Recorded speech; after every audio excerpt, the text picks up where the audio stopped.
Let's bring in Scott Gulbransen. Scott, sorry, dude. This is the show. This is what you signed up for, bro. You're going to be every time you join, you're going to be joining, whether it's an argument about Steph Curry or Kim and Kanye. This is just what we do here, man.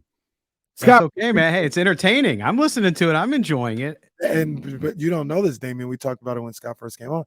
Also known, AKA Downtown Scott. Oh boy. Oh, that's right. Downtown Scott. They got in the chat and they was like, "Oh, Downtown Scott." And it's got nothing to do with my 3-point shot. I'll tell you that much. Scott looking good too with the hat on. Yeah, I like the hat. I like the hat. Look sharp today, boy. Scott, we appreciate you. At my age, I try every once in a while. You look good, man. Silver and black today. Let's start with a question that we brought up yesterday. Let me mention this real quick because I'm legally obligated to. It's Steelo and Casey on KIFM. West Sacramento 98.5 FM KRX QHD2 Sacramento ESPN 1320. Always live on the free Odyssey app. Scott, it's a simple question. 2 preseason games in. Are the Raiders good? That's the $1 million question. I think that are they better? Absolutely. I think you have to look at a couple of things. One is people will dismiss it because it's preseason. The Raiders were undefeated in preseason last year, and we saw what happened. They went 6-11, blew massive leads in the second half, primarily in my belief due to coaching, lack of talent too, of course. But I think if you look at what they're doing now, they're executing. So taking out the competition, taking out that the scores don't matter, the games they don't matter from a win-loss perspective. But if you watch what they're doing fundamentally, it's very encouraging because they are executing. It seems like last year, there was a lot of disconnect with Josh McDaniels and his system. Patrick Graham's defense, there was a lot of communications issues. Guys weren't where they were supposed to be. This preseason, we've seen a much smoother operation. So maybe it's all starting to click a bit. What that equates to wins and losses in the regular season, hard to say. I picked them to win 7 games, and I'm going to stick with that until they can get past that early season juggernaut of a schedule.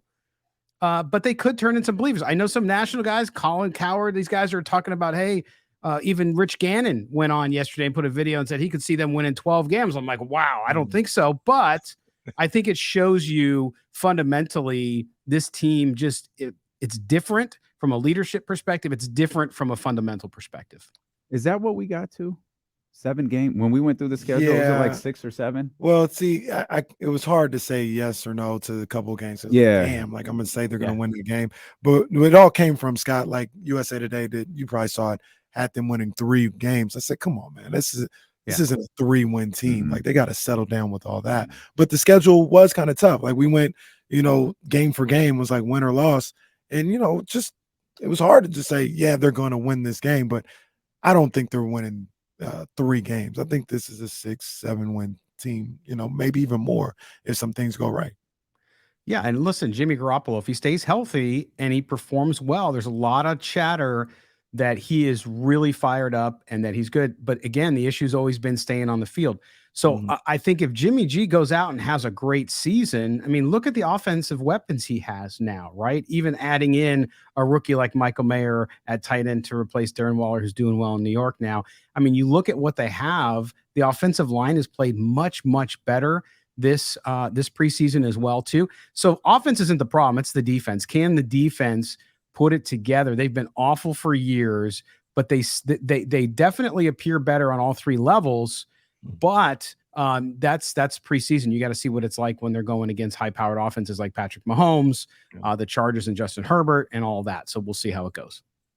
You mentioned the offense not being a problem. Got our first look at Jimmy Garoppolo as the Raiders quarterback. What were your thoughts on his performance this week? And were you surprised that he played?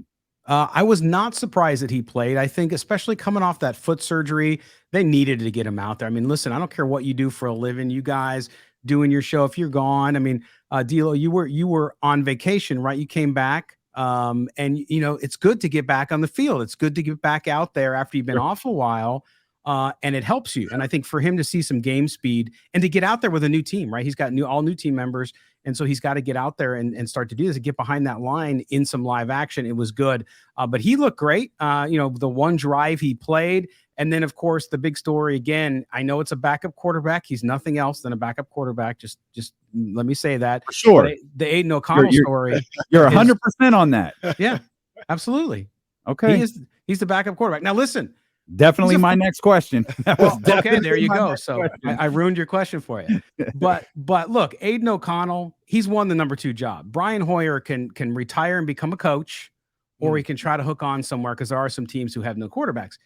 But I think that you look at Aidan O'Connell, what he's able to do, he's going to take time. Now, again, a lot of people criticizing it. Vanilla defense, it's preseason. Doesn't matter. We got some veteran. Did you see Russell Wilson play against pretty vanilla defenses? How did he do?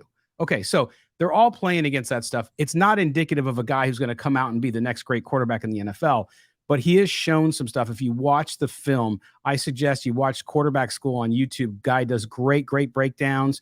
And Aidan O'Connell, man, he's making great decisions in very key split moment decisions in games. Doesn't matter who you're playing. That's what you're looking for. You're not necessarily looking for the result. You're looking for what is he doing on the field and processing at the position of quarterback. And the kid is blowing it away. So we'll see if he could do it. Jimmy G, does he play every game? Probably not. So he might get a chance to start in the regular season, and then we'll get a better sense for where he's at. And maybe the Raiders, for once, drafted a quarterback that might work out long term. You know, we had this conversation yesterday about the Raiders, and I think we talked about it before, Scott, about just people in general being down on Josh McDaniels. And I'm not necessarily high on McDaniels. But what I did say yesterday was, I'm not at the spot with him yet to say he's the reason why a team can't be successful. Where people, for argument's sake, will look at this roster and be like, man, they got a good roster. They got some good ball players here and there, but they got Josh McDaniels. You're never winning with him, right? Like, I'm not there yet. I'm close. What'd you say yesterday? You got there's 11 people on the jury that have selected that. Yeah. They're still waiting for one. I'm probably there. Like, I got 11 people, but I'm not fully there to say he isn't a bad coach. What's your thought about Josh McDaniels as a head coach? Well, it's interesting. I mean, last year, I think part of the that team last year should have won 9 games. I mean, there's no question. I mean, you blow 3 massively huge in the NFL standard games in the second half. The game against Arizona, I mean, I don't even need to go into that because Raider fans will have an epileptic fit if they hear that game.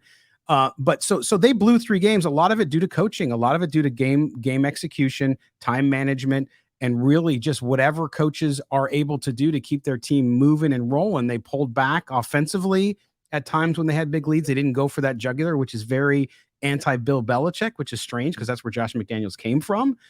So look, yeah, the jury is still out. And I've been saying it all off season on our show that I don't think he gets fired this year, no matter what the Raiders do, unless he loses the locker room and you get a lot of what you had last year. There's got to be market improvement here for Josh McDaniels from a coaching perspective and from a team perspective. Even if they win 7 games, if they win in 7 games, they're playing hard, they're executing, and they're just getting beat because they're not as talented enough to compete in the division, fine. But I think most people are where you're at, KC, is the fact that, look, he's got a lot to prove. And just look at the betting line on wins, okay? Look at the betting line on early games, and you'll see that the money also doesn't like Josh McDaniels, and they're not real confident in him yet. Yeah. Scott, you were confident last week when you said Josh Jacobs will be in uniform week number 1. Some news that we got out over the last couple of days seems to be your thoughts on that situation with Josh Jacobs seem to be 100% accurate, as it appears his return to the Las Vegas Raiders is imminent. We got news yesterday that the Indianapolis Colts have allowed Jonathan Taylor to seek a trade. We'll talk about that more later because this smells like the Lamar Jackson thing to me. But any chance what's going on with the Colts and Jonathan Taylor, does that have any effect on the Raiders and Josh Jacobs moving forward?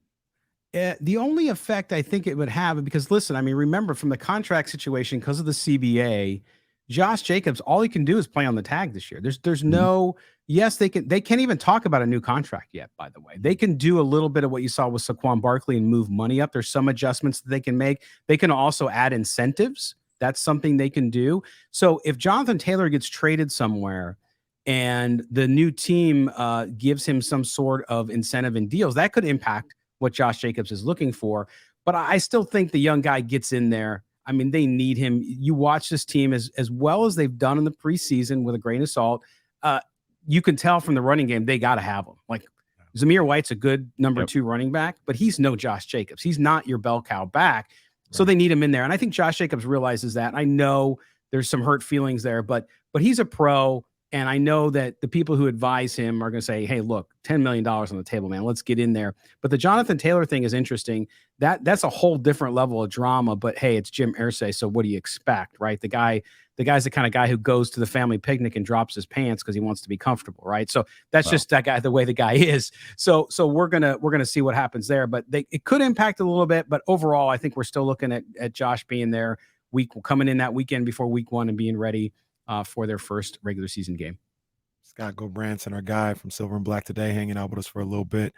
Scott, is there anybody, in this second preseason game that kind of jumped out to you? We talked about obviously the backup quarterback spot, but anywhere else on the defensive line, in the secondary, any receiver, anything that's kind of, stepped up his game and played well in these first 2 preseason games? Yeah, there's a bunch of guys, and I'll start on the defense because I think the defense up front has been a real bright spot for this team for once as we've gone through camp and through the preseason. Malcolm Kuntz, the defensive end, his 3rd year, it just seems like everything is clicking for this kid. He got off the ball very quickly the entire game, and so I think he's solidifying a role as a rotational pass rusher there. Obviously, you have Max Crosby, and you have Tyree Wilson, who they drafted. You have Chandler Jones, who I think will have a resurgent year this year. And they really need Chandler Jones to have a resurgent year, especially early in the season until Wilson can get up to speed. So I was real impressed with Malcolm Kuntz there up front. Also from a linebacker position, you have Adam Butler, you have Drake Thomas, Drake Thomas, the rookie coming in at linebacker. And the Raiders linebacking core is pretty weak. Okay. It's not bad, but it's also not great. And so I think getting some good play out of Butler, out of Thomas was a really great thing for this Raider team. And they stuck out on me. And then on the offensive side, DeAndre Carter, the wide receiver. Now, I don't think he's going to be, when you get to that wide receiver room, it's so packed, right, with who you got there, that you better show out on special teams if you want to make it and you're the 4th, 5th, 6th wide receiver on this team. And I think DeAndre Carter's that. He almost had a punt return go back to the house on Saturday, but stepped out of bounds. So I think he's impressed as well. So there's guys all over the place, which is a good sign. But the defense to me has been the other story here for the Raiders. Yeah, you talked about the linebackers. I like the way the secondary's been playing. I like the way the cornerbacks have been playing. The 4th round pick, Jacorian Bennett. Yeah, I think they have a good mixture of obviously Marcus Peters is now. They have a good mixture of like vets and young guys there to where this secondary could amount to something. Absolutely, it's good you say that. Jacorian Bennett did not play Saturday because he's a little banged up. But I think he's got, as long as he's healthy, I think he's got that other outside position opposite Peters locked up. And then you have Nate Hobbs, the 2nd-year kid out of Illinois, who had a great year last year. He is going to probably play in that slot position too. So you're right. That room got crowded, but in a good way. You have that mix of veterans and that mix of young kids. And again, they're taking to Patrick Graham's system, which has been phenomenal because last year, the jury was a little bit out on Patrick Graham and what he was going to be able to do as defensive coordinator, but it all seems to be clicking for that unit. Still deficient a little bit in talent throughout all 3 levels, but I think that you're right. I think that room's playing really well, and they're going to have a great competition here the last week to see who makes it. What you guys looking for in this final preseason game? Well, I think solidifying the offensive line, the rotation that they've seen. You have Thayer Munford, the 7th round pick from last year, who's played really, really well. He's been playing a lot at right tackle. I think Jermaine Illuminor has that position locked up. They put Illuminor at left tackle with Colton Miller, obviously the starter, not playing. So they're rotating guys in. And last year, the Raiders had an 8-man rotation or 8-man offensive line. They had the 5 starters plus 3 subs. So if you're the 3 guys sitting on the bench, you got to be able to learn to play a couple positions. So I think Munford's going to be that guy. I think Greg Van Routen, who they brought in from the Jets as a free agent last year, is going to win at that right guard position. So I think that offensive line is going to be great. They played really well the second half of last season. And, with Jimmy Garoppolo back there, you want to protect him as much as possible. So that's been really encouraging. I want to see how they do that. I want to see also if they play Jimmy again and see how he looks the second time around. But I think the competition at cornerback is going to be hot and heavy, as well as that competition inside for defense, and what you're going to be able to do in there, and see some of those guys trying to make the cut. So we'll be looking at linebackers, wide receivers, defensive front, and I think wide receivers too, to see who's going to scrap for those last spots. Just beat the hell out of the Broncos when week 1 rolls. I don't know why. This thing with Sean Payton Sean Payton's really bothered me this offseason. I like Russell Wilson. I don't like Sean Payton. And I thought Russ would have a little bit of a comeback season. We'll see. Mm-hmm. Because sometimes, as much as I love the guy, sometimes it just falls off on you. Like you age quickly and stuff happens. He hasn't been able to run like he has in the past. But I agree with you. And I'm not just saying this to pander to my Raiders listeners, but I think the Broncos are so far overrated because of Sean Payton's presence. It's not even funny. The fact that they're picking them to make the playoffs, some of these people, I'm like, what are you crazy? So I'm with you there, D'Lo. I don't think they're going to be as good as anybody thinks. I think the Raiders will finish ahead of them. I like that. Scott, always a pleasure, man. We appreciate you. Thanks for jumping on with us talking Raiders football. Always fun, guys. I appreciate it, and take care. Thanks. That's our man, Scott Gulbransen, Silver and Black today. Subscribe to the podcast, the YouTube channel. Great stuff that Scott and his team do over there.